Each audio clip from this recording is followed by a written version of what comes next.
Une interview avec le ministre israélien de la diaspora et de la lutte contre l'antisémitisme, Avichai Shikler, retrouvée en intégralité sur la page YouTube de Radio J. On continue à parler d'Israël et de diplomatie maintenant avec Simon Serroussi. Bonjour à vous. Bonjour. Et merci de nous rejoindre. Vous êtes le porte-parole de l'ambassade d'Israël à Paris. Un mot d'abord, Simon Serroussi, sur ces déclarations qui ont fait beaucoup réagir de Mahmoud Abbas en début de semaine, niant l'historicité de la présence juive sur le mont du Temple à Jérusalem. Votre réaction face à ce qu'on peut qualifier de révisionnisme?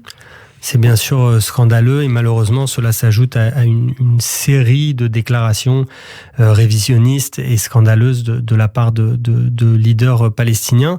C'est extrêmement malheureux et encore une fois, le plus grave à mon sens, c'est que cela prouve que pour certains Palestiniens, et une partie de leurs leaders, trop nombreux, encore aujourd'hui, Israël n'est pas légitime. Et comment pouvoir faire la paix avec quelqu'un si on n'accepte pas la légitimité même de son existence?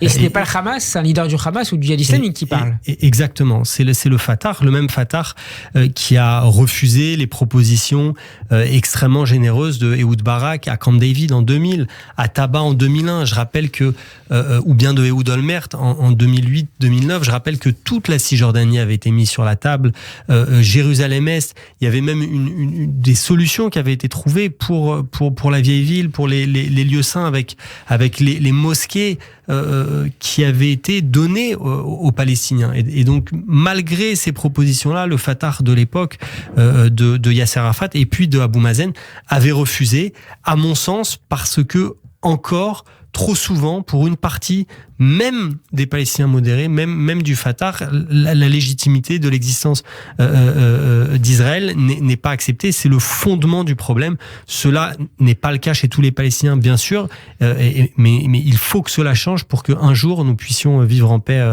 sur cette terre. Simon Serroussi, je voudrais qu'on revienne maintenant sur les tensions qui ont émaillé mardi une conférence débat intitulée Liberté pour la Palestine. Elle avait lieu à la Bourse du Travail de Toulouse.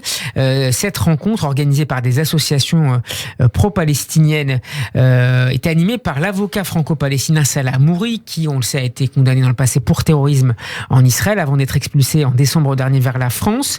L'ancienne présidente du CRIF, Nicole Yardeni, et adjointe au maire de Toulouse, a subi pendant cette réunion des violences menées par des militants pro-palestiniens. Votre réaction à ce déferlement de haine?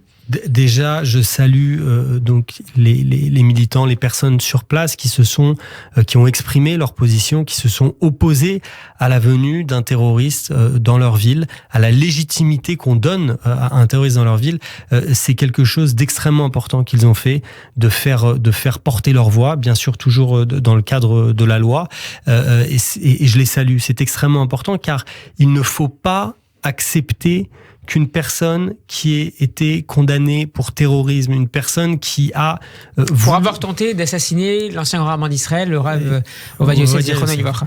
Exactement. Ceci n'est pas quelque chose d'acceptable. On peut discuter de la politique de l'État d'Israël, on peut être critique, il n'y a aucun problème. Les Israéliens sont les premiers à le faire.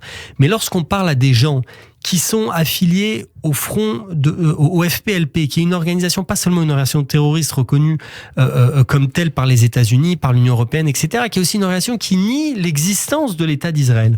On fait venir des gens qui sont antisionistes notoires, qui refusent le droit même du peuple juif à son autodétermination. C'est quelque chose d'absolument scandaleux, mais c'est quelque chose aussi qui a une répercussion. On légitimise une parole haineuse, on légitimise la violence, on légitimise la haine d'Israël, on légitimise la haine des Juifs. Est-ce qu'on peut empêcher la tenue de ce genre de réunion sur le territoire français ? Alors, c'est une question qu'il faut poser aux autorités françaises, et ces autorités ont souvent agi avec beaucoup de fermeté vis-à-vis de mouvements proches ou liés ou étant. Mais pas dans le cas de Salah Hamouri.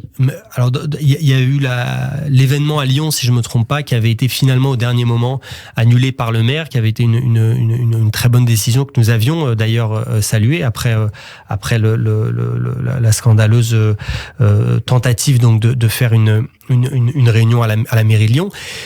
Mais je pense que ce qui est inacceptable, c'est qu'une personne comme Salah Hamouri, une personne qui est donc un terroriste, qui a été condamné pour ses actions, soit présenté comme un militant, soit quelqu'un qui puisse aborder ce thème. Encore une fois, je le dis très clairement, on a le droit de critiquer la politique de l'État israélien, on a le droit d'en discuter, on a le droit de faire venir des interlocuteurs palestiniens, nous ne sommes pas contre.